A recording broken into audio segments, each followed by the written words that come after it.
Assalamualaikum warahmatullahi wabarakatuh. Hari ini kita akan menyampaikan materi tentang seni budaya dalam submateri seni lukis di kelas 9 semester 1. Kita akan membahas tentang beberapa teori-teori dalam seni lukis itu sendiri. Yang pertama yaitu pengertian seni lukis. Kalau kita melihat pengertian seni lukis, maka kita akan berbicara apa itu seni lukis. Seni lukis itu sebuah pengembangan dari menggambarkan yang biasanya memiliki keunikan ciri khas tersendiri, di mana ciri khas itu didasarkan pada tema, corak atau gaya teknik, bahan serta bentuk karya seni tersebut. Melukis ini adalah kegiatan mengolah medium dua dimensi atau permukaan datar dari objek tiga dimensi atau mendapat kesan untuk mendapat kesan tertentu dengan melibatkan ekspresi, emosi, dan gagasan penciptaan secara penuh, sehingga sebuah lukisan harus dapat menerjemahkan apa yang ada dalam objek, tema, atau gagasan secara representatif. Lukisan sendiri adalah suatu pengalaman artistik yang ditumpahkan dalam bidang dua dimensi dengan menggunakan warna dan garis.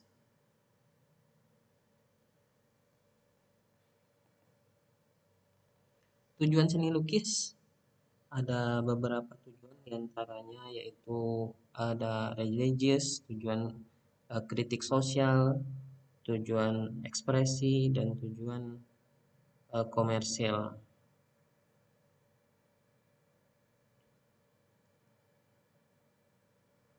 Tujuan-tujuan ini kalau kita ambil pengertiannya tentu saja bisa kita ini kan, kalau religius berarti berkaitan dengan suatu kepercayaan agama, tujuan melukisnya. Kalau kritik sosial berkaitan dengan temanya yang nanti akan membahas tentang bagaimana menyampaikan kritik tentang suatu keadaan. Ekspresi adalah penyampaian keinginan dari diri ataupun dari individu ataupun dari beberapa orang. Dan komersil tujuannya tentu saja untuk mendapatkan keuntungan, dan biasanya hasil kita lukisannya itu yang sesuai dengan minat yang sedang booming saat ini di masyarakat.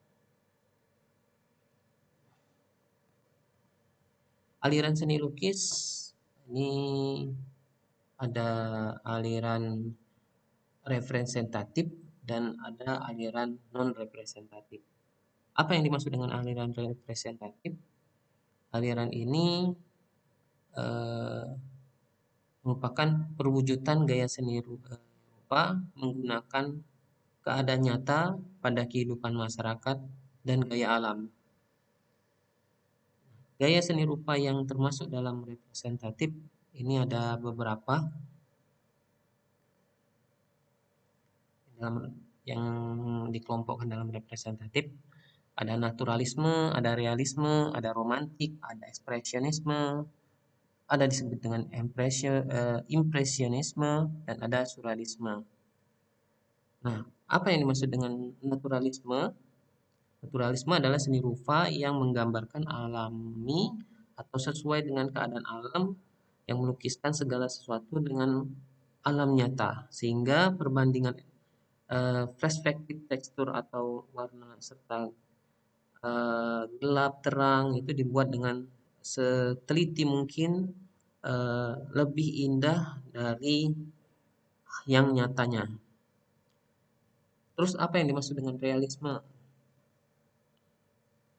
Realisme sendiri ini adalah aliran yang memandang dunia ini apa adanya, tanpa menambahkan atau mengurangi objek yang sedang digambar. Penggambarannya sesuai dengan kenyataan hidup yang ada.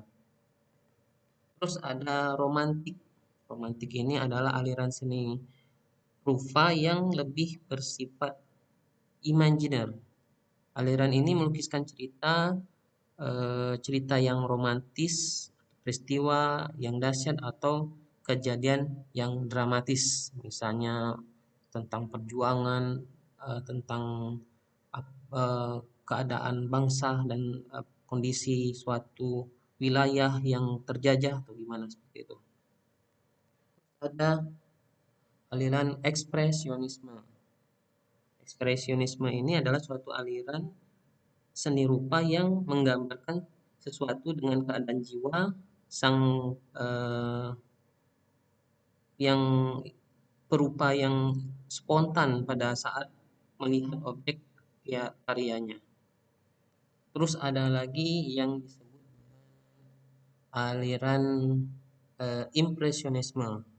Ini yaitu aliran seni rupa yang menggambarkan sesuatu dengan kesan saat objek tersebut dilukis. Dan yang paling akhir kita bahas dalam representatif ini yaitu surrealisme, yaitu aliran seni lukis yang menggunakan bentuk dan warna seperti di dalam mimpi.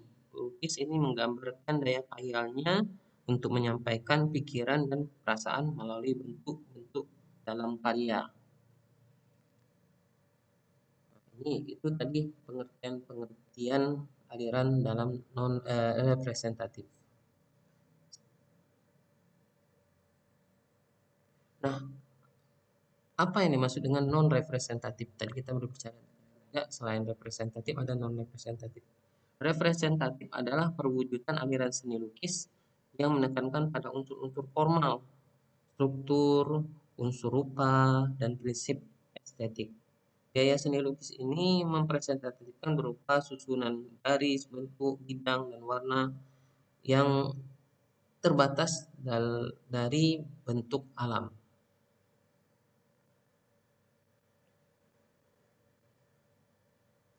Nah, tema-tema seni lukis ini ada beberapa tema yang bisa kita pilih dalam melukis, yaitu manusia dengan dirinya sendiri, manusia dengan manusia lain, manusia dengan alam sekitarnya, manusia dengan alam benda, dan juga temanya manusia dengan aktivitasnya dan manusia dengan alam kahyalnya. Nah, kalau kita lihat apa yang dimaksud dengan tema-tema ini, kita bahas satu-satu. Eh, Kalau manusia dengan manusia ya artinya dia menggambarkan diri manusia itu sendiri. Kalau manusia lain artinya kita menggambar orang lain. Manusia dengan alam sekitar berarti kita eh, ini menggambarkan kondisi sekitar kita, apa, hewan, ya, tumbuhan, dan manusia dengan alam benda ini berarti kita menggambarkan benda-benda mati yang ada di sekitar kita, misalnya cangkir, atau air minum dan lain sebagainya yang ada di sekitar kita, bangku, meja dan lain sebagainya. Terus ada manusia dengan aktivitasnya, artinya ini apakah itu lingkungan kotaan, pedesaan. Kalau pedesaan mungkin lebih masuk ke aktivitas juga ya. Terus manusia dengan alam khayalnya ini sama seperti yang tadi, eh, alam mimpi yang ditampilkan, artinya bentuknya sulit untuk dibuat menjadi kenyataan seperti tangan yang keluar dari rumah dan lain sebagainya. Itu yang dimaksud dengan tema seni lukis di sini.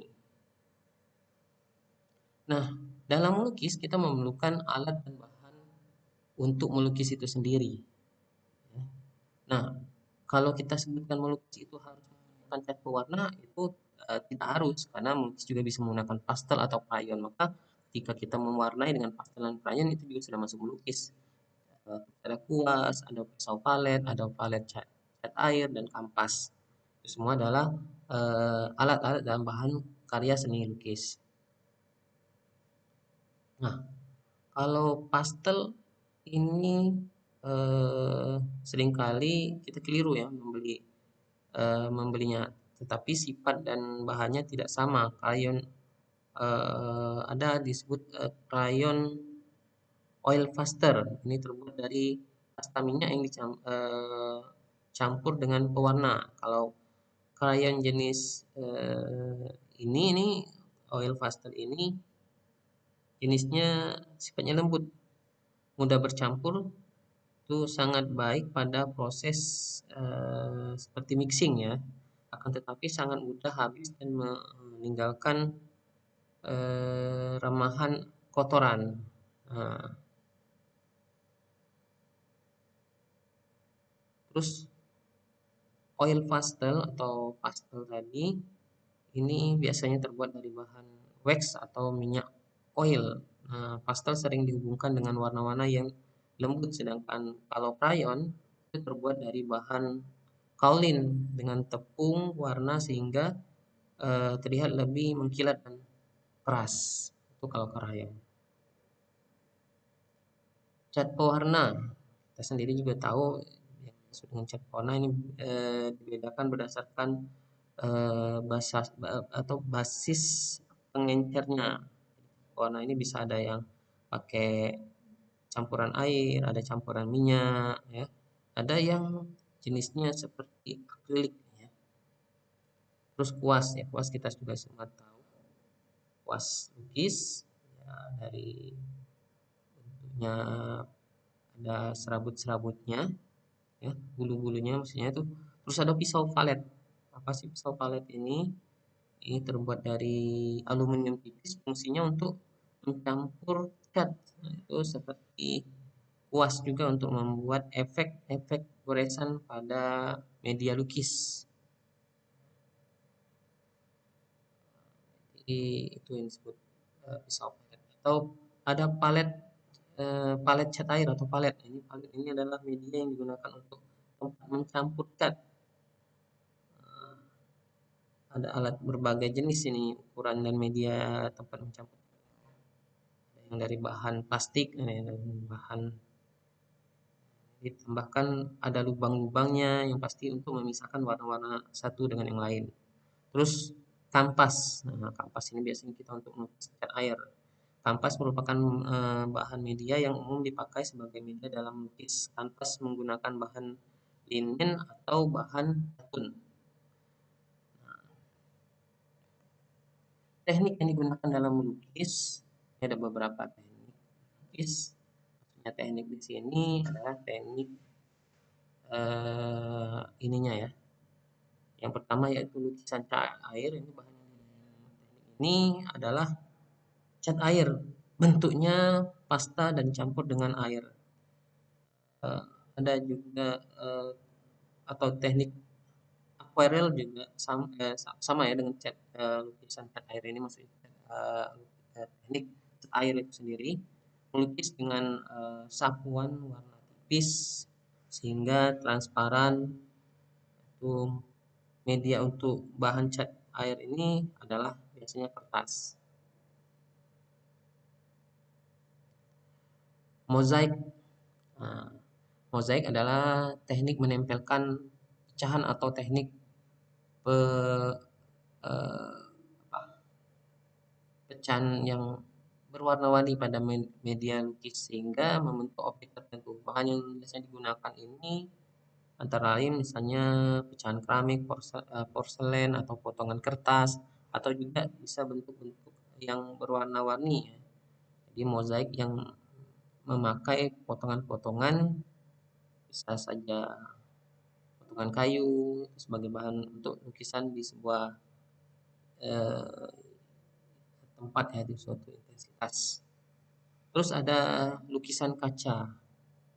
Teknik melukis kaca ini maksudnya di sini menggunakan kaca atau eh, juga timah kuningan dan tembaga sebagai penyambung sehingga media itu membentuk lukisan.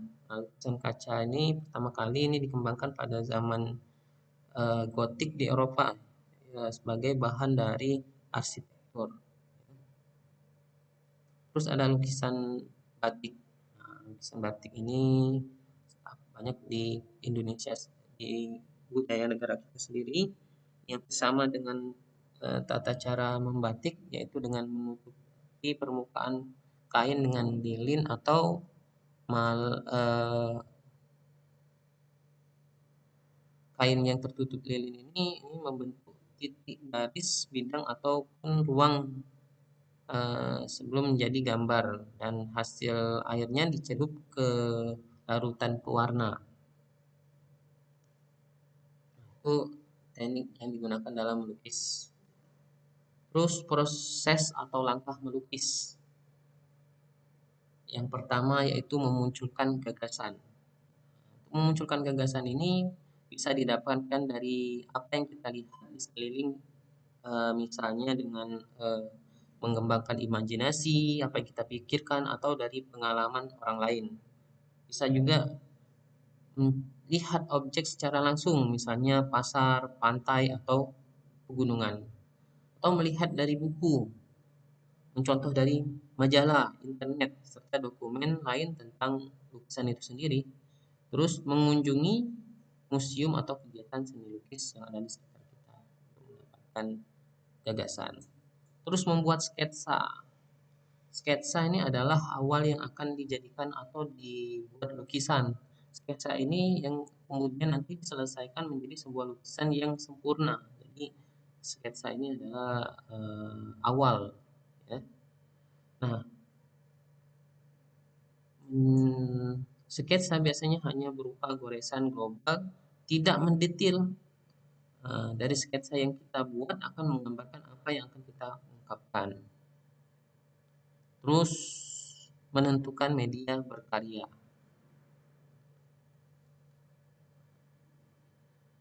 Proses ini adalah untuk media di mana kita menggunakan misalnya menggunakan kertas, karton, manila, atau hanya kertas HPS, bisa saja seperti itu. Terus menggunakan tembok dinding itu bisa saja, ya. Kalau tembok dindingnya memang diperbolehkan, terus papan atau media pada yang lebar lainnya, ya. Terus menggunakan media alternatif seperti kaca, cangkang telur, atau di permukaan benda, pakaian atau yang lain sebagainya. Terus menggunakan cat air atau cat, bisa cat minyak atau cat akrilik, bisa cat tempur juga, atau krayon, dan juga bisa juga menggunakan pastel. Nah, dalam karya seni ini, media, alat, dan bahan itu menentukan proses teknik berkarya, sehingga hal ini harus direncanakan.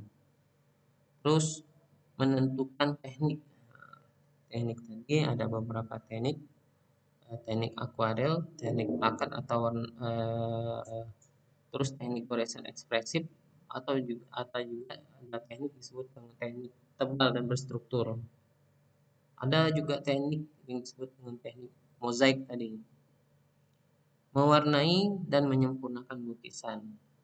Ini mewarnai, tentu saja setelah kita membuat sketsa atau setelah tahapan melukis yang sebenarnya kita jalankan sesuai dengan rencana dan teknik yang disiapkan dari awal. Ya, terakhir adalah menyempurnakan dan menyelesaikan sketsa yang dibuat, itu dengan mewarnai sketsa dengan goresan tipis pada objek pokok yang positif dan latar belakang, terus yang negatifnya itu. Terus menyempurnakan lukisan dengan penyiraman, bisa dengan penegasan warna, penentuan gelap dan terangnya suatu warna. Itu adalah mewarnai, menyempurnakan. Nah, itulah dalam membuat karya seni merupakan wujud dari ekspresi. Suatu ide, gagasan. Nah, ide ini adalah hasil pemikiran yang berawal dari suatu inspirasi ataupun imajinasi, yang mana gambar yang terungkap melalui ruang imajinasi seseorang itu dapat diwujudkan dalam bentuk karya seni. Inilah materi tentang seni lukis. Saya akhiri dengan mengucapkan wassalamualaikum warahmatullahi wabarakatuh.